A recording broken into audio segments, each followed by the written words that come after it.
So Noah BenShea, thank you so much for joining us today. Noah BenShea, you've probably seen before as an author, philosopher, poet, wrote all the Jacob the Baker books.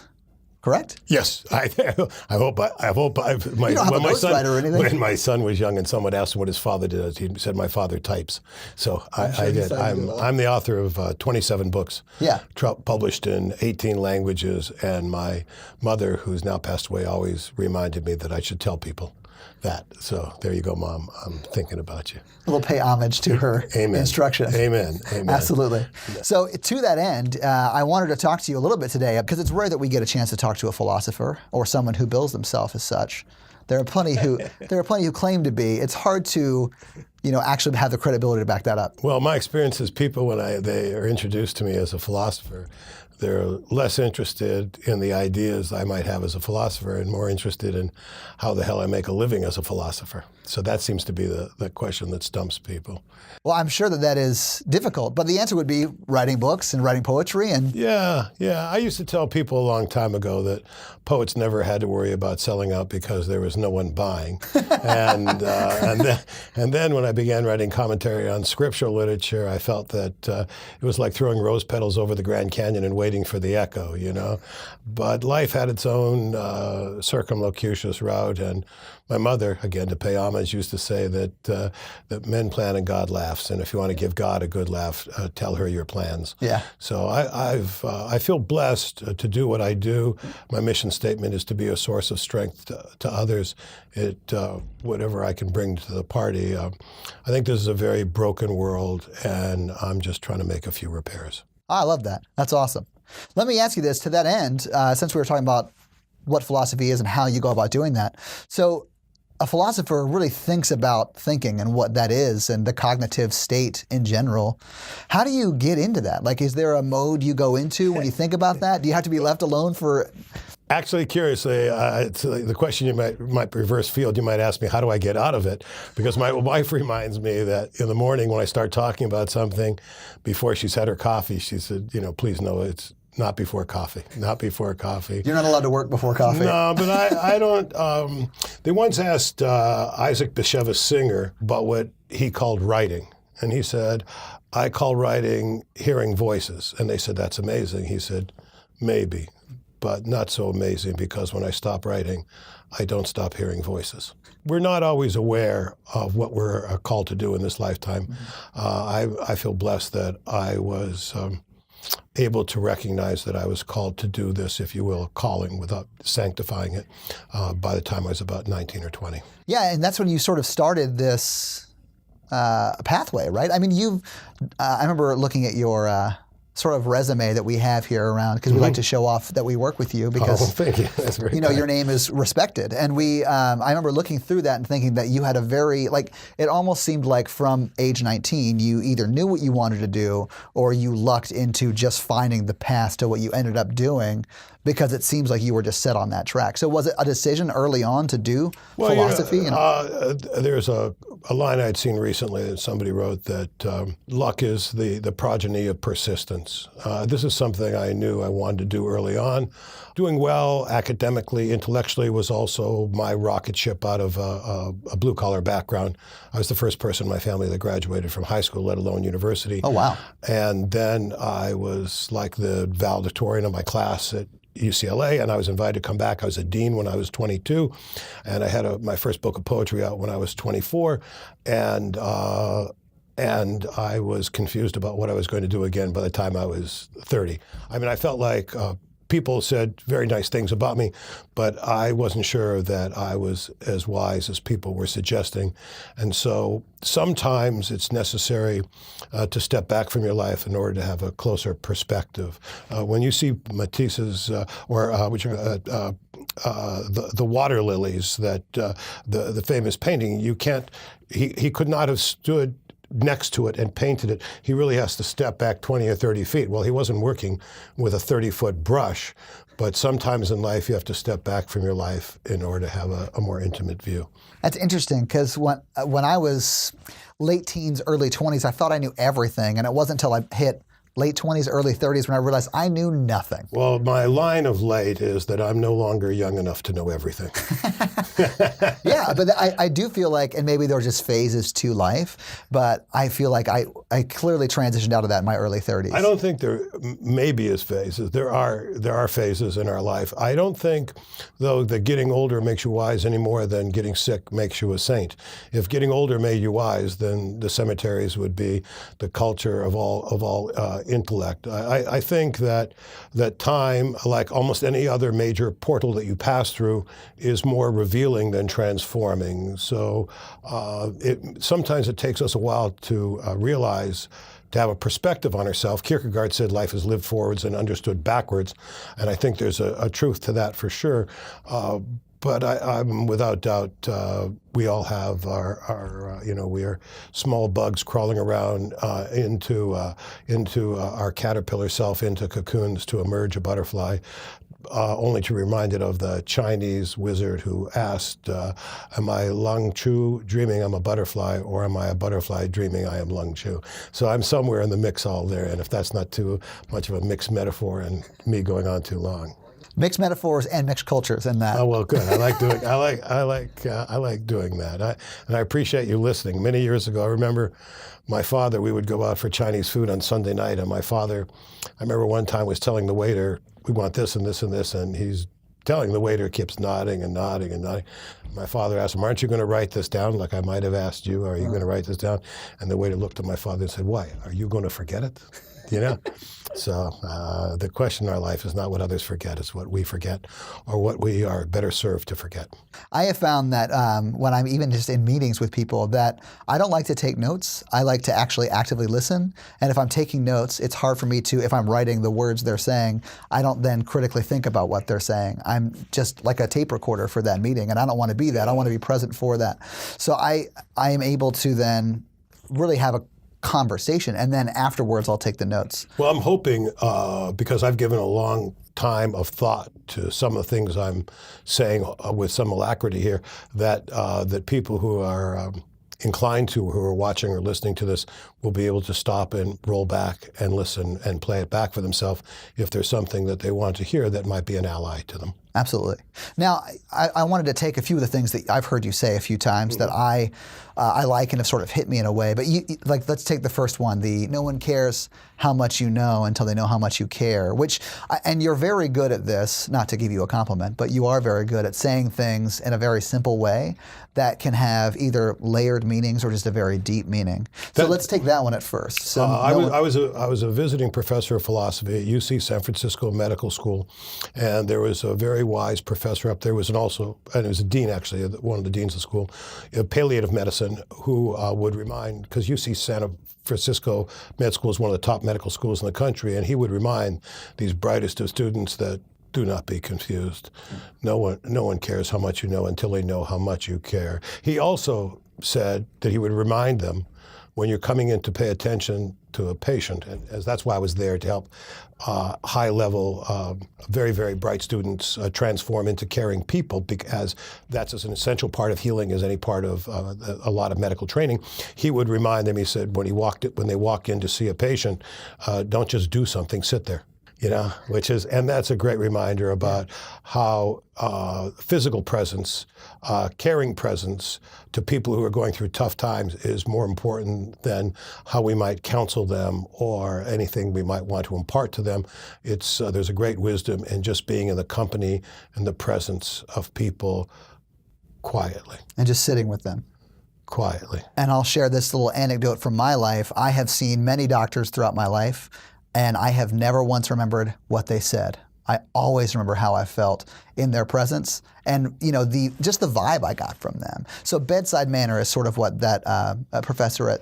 Yeah, he was reminding them, but I think anything that's true in one metaphor is true in another metaphor. So if you're a bright young physician, that no one cares how much you know until they know how much you care, that's one thing. If you're a professor, it's something else. Sure. If you're an auto mechanic, right? The guy, when he brings in his car, he really doesn't care for you to give him a complete description about how auto injection systems work. He just wants you to know that you will care enough to fix it. Yeah. So you bring that, and the same is true when you're in a relationship where you're trying to You can sit and tell your husband or wife why you think this is going on in your relationship and where the problem is in your relationship, and there's something to be said for the candor of and consciousness in a relationship, but no one cares how much you know until they know how much you care. Absolutely. I like that one. Sorry. That's all right. I appreciate it. I mean, I'm sure you like appreciate that it one myself. too. I do. I mean, a lot of times I used to say to people that when I'm speaking, oftentimes I feel like I'm sending telegrams to myself, and then I'd look around, and if people were under 45, they'd be staring at me blankly. So I'd pull back and say, a lot of times when I'm speaking, I feel like I'm sending myself text messages. That's what I was going to say. Telegrams, the text message of the past. Yeah, that's, for sure. There's the stuff. I have a friend who's a stand-up comic, and she says that whenever she thinks of a joke, she texts it to herself. Because she'll never remember it unless she does. Oh, I may remember it, but I want to make sure. It was like the old man who says telling his grandson something, and he's, "Are you?" And the grandson's, "I'm listening, grandfather. I'm listening." And he says, "I didn't ask you whether you're listening. I'm asking whether you will take it to heart." Well, that's a completely different thing. It is, and one of the things a telegram that I sent to myself when I was sending telegrams was that my heart knows what my mind only thinks it knows. I think that's a real truth in this lifetime, that our sensate aspect is important. The Native Americans used to laugh that the white man, as they call the person who casually and with confidence took everything they owned, thought that that the center of the world was in their mind or their mouth. But to a lot of other culture, it's down here at the center of your being, and it's other chakras and all at the end of your kundalini if you're into yoga and all. So I tend to think that my heart knows what my mind only thinks it knows. I talked to my friend yesterday who is going through some health stuff. He had a virus attack his heart, and he's going through a really hard time, and the doctor had to give him some bad news, and he's just like, I'm not super concerned about it because I know I'll be fine. And that is a knowing that is not in his head. I think there's a truth to that, and it's no small part, plays a huge part in one's own healing. At the same time, we're just talking about between facts and feelings, right?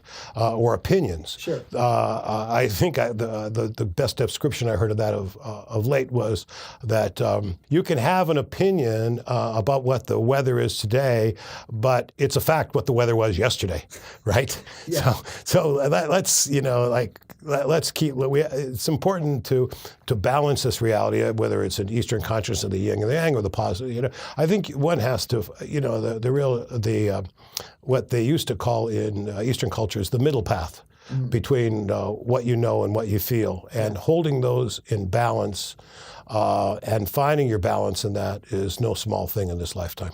I think for me, it's always been just a willingness to be wrong that has helped me learn so much, or just figure out how to do things. Well, my experience is that when I'm wrong with conviction.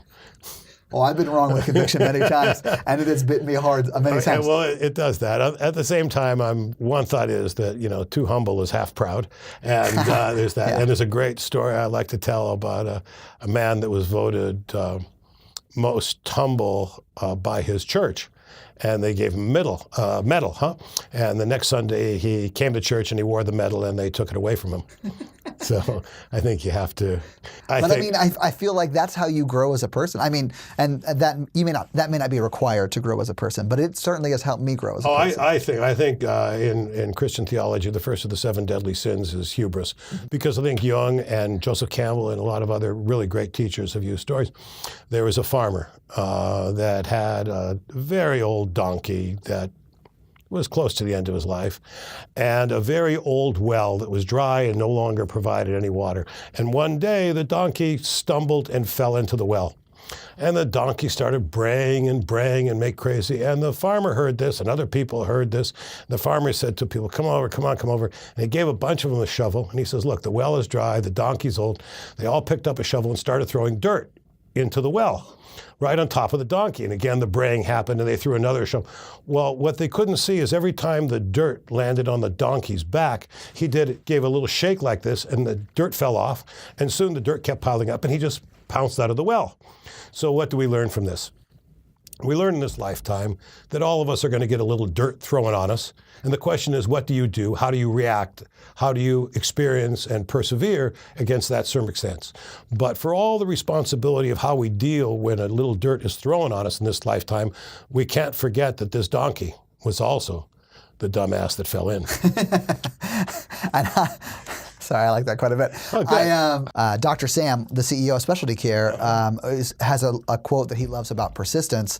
And I have found that persistence in my life has made the difference between failing at anything or succeeding at anything. And you fail so much on the path to success. I've heard Dr. Sam is one in our early. I asked him if I might call him Dr. Sam. And I've been using it since then. Good. Well, I much appreciate him and respect him. Yeah. And to come back to that, I do think that Arnold Palmer says that the more I practice, the luckier I get. But I do think that luck is the progeny of persistence. That's you have to keep at it in this lifetime. Yeah. There's nobody in their life gets to blow a whistle and say time out. Yeah. Right. You can't get down on one knee and expect, because we live in a little blue ball spinning in space at 1,060 miles an hour. If you know that, or if you don't know it, it doesn't really matter. It has nothing to do with the fact of the game. This planet is spinning. So consequently, we're spinning on a planet at 1,060 miles an hour. You can find your balance or lose your balance at any moment. You can have the terrible 2s, the awful 6s, the terrible 28s, the forbidden 39s, the awful 72s. But there's no mission accomplished. There's no mission accomplished in this lifetime. It's how do you conduct yourself at any given moment, and you try to find yourself in a state of balance at any given moment. That's what this world is about. Trying to, because it isn't that you don't err. The question is, as one of the astronauts said, what I don't like, I don't mind making mistakes. I want to make new ones. Yeah. Right? You want to not get caught in the same traps over and over again, because a lot of people live their life as if they have another one in the bank. I wouldn't bank on it. I wouldn't bank on it. Somebody asked me once if I believed in reincarnation, and I said I do. I just don't think you have to die to be reincarnated. I think we get a chance to. I think Madonna has proved that. Begin to well, either that or Shirley MacLaine. Okay.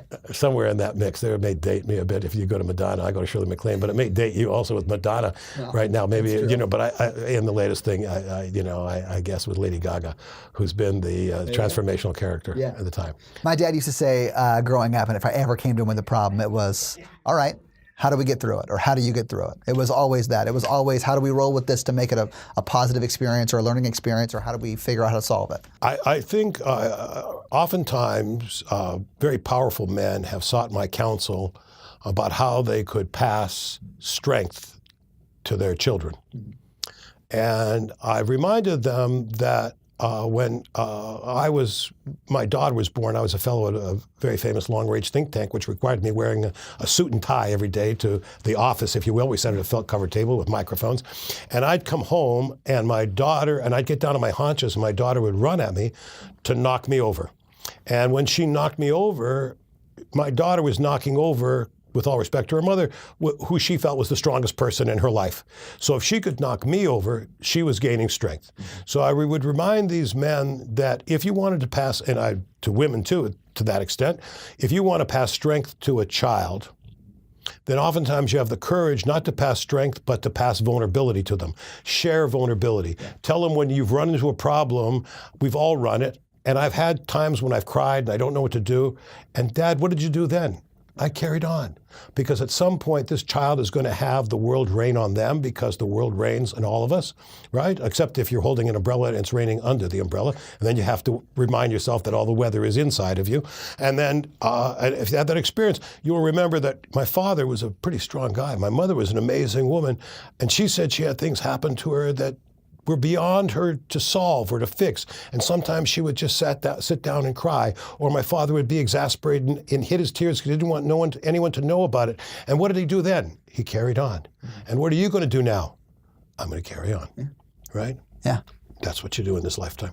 So speaking of fathers, I always looked at my father as someone who had a lot of integrity. Mm-hmm. He was strong, and he wasn't always the top of the food chain, but he was always honest with himself about where he was, his place in the world, and how he could go about, how do we fix this? How do we move through this? Yeah. So I wonder if you could talk a little bit about integrity. Integrity, by definition, is, first of all, it has two aspects to it. It's to be self-honest and self-loving. Because if you are honest with yourself but not loving to yourself, then you will be brutal. And if you are loving to yourself but not honest, that's betrayal.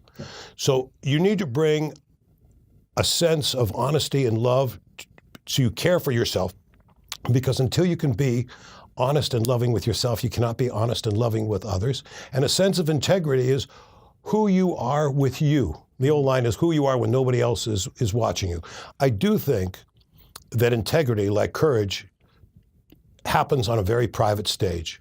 There is integrity, courage, and that courage of being people who run uphill under gunfire.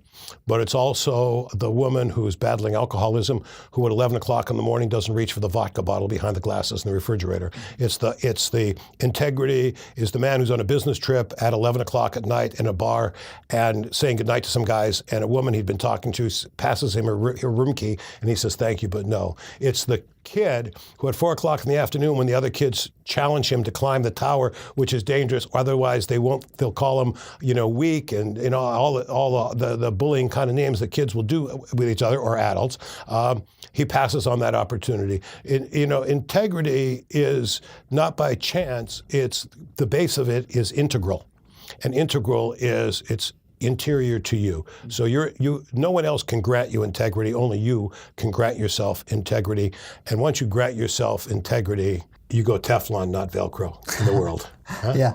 And I think that the most important thing that I got from that was in order to have integrity, it's sort of important to have self-awareness. And integrity really helps with that self-improvement and improving. And there really isn't much more to life than improving on where you are, whether that is financially or physically or mentally.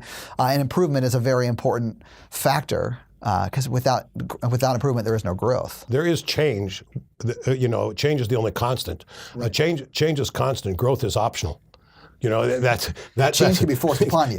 Yeah, sure. It does happen as a function. If you wake up, it's like the guy wakes up every day with hair in his pillow and pays no attention, and then he wakes up one day and he suddenly shouts, "I'm bald," overnight. And you're a question of paying attention. All personal transformation requires self-witnessing. Mm-hmm. So you have to have the courage to be self-witnessing, to be honest with yourself, in order to be a catalyst so that in change there is growth. Excellent. So once you've been self-aware and you're starting to improve, you can then help those around you improve through things like teamwork and strategy and stuff like that. I think that's true. I think we tend to forget, though. I say to people, if you wanted to sell honey to bees, you could take out a big billboard, or you could just take off the top from the jar and let them smell the honey. So I think that we can be very helpful in the growth of others by information we share, by ideas, by classes, experiences. But a lot of it that most influences how we can impact others is by people being in our presence and sensing there's something about this person, and I choose to emulate how this person holds himself or carries himself rather than other people who can carry themselves in another way. I was talking with someone earlier saying I was a fairly precocious young man, so I had the company of very successful men much older than me when I was very young. And I learned as much from men whose lives I did not want to mimic as I did from those who I did want to mimic. So I think that we, our spirit, our manner, our integrity is both transparent and contagious.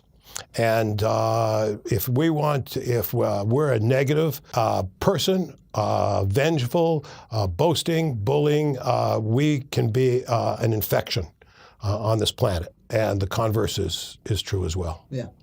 The converse being, if you're a positive light in the universe, you will bring positive thing or positive change, hopefully in your team or area or... One of my prayers in my day is to ask the divine, in my own personal construct of how I perceive the divine, let me be a source of joy for you or a reflection of your light. Mm-hmm. Because a lot of times being a light doesn't mean that you witness yourself as the light. What it means is that you're prepared to diminish your own ego enough so the greater light that's part of the universe can be reflected off you. Sure. So you're not like walking around saying how they say how light I am. Well, they say that when Moses was at the top of the mountain, And he had this moment with the divine and was given the 10 Commandments.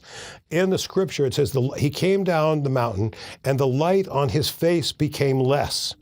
The light on his face became less. So as the light on his face became less, Moses came down more with God and the humility of who he was, rather than coming back and confusing people that he was coming down as if he was the God. Mm-hmm. And that's required in this lifetime, I think, not to confuse being the light with being a reflection of the light. And certainly, we're not here to put a light on ourselves, but we are here to remind each other that at some point, at some time in all of our lives, we're all in the dark. Yeah. So when Moses came down from Sinai, he met with his congregation or flock, and they were worshiping an idol, which he had just been told not to do. Right. And in rage, he destroyed both not only the idol, but also what he brought down from Mount Sinai. And then do you remember what was required of him? He had to go back up. Exactly. Yeah. You have to do the work until you do the work. That's why I brought it back up, because it's sort of that one metaphor touched on a few themes that we had talked about. Right, because unless you do the work, you have to do the work. Yeah. Somebody in in my new book, We Were All Jacob's Children, somebody asked Jacob, one of the children, they asked him, why do they call it homework? He says, because until you do the work, you take the work home with you. Yeah. And then if in a fit of rage you destroy both your work and people's lives around you, you have to do the work again. Exactly. Yeah. Right, even if you're Moses. Yeah. Noah BenShea, author, poet, philosopher, thank you so much for your time today, and thank you so much for joining us here again on Scrubbing In.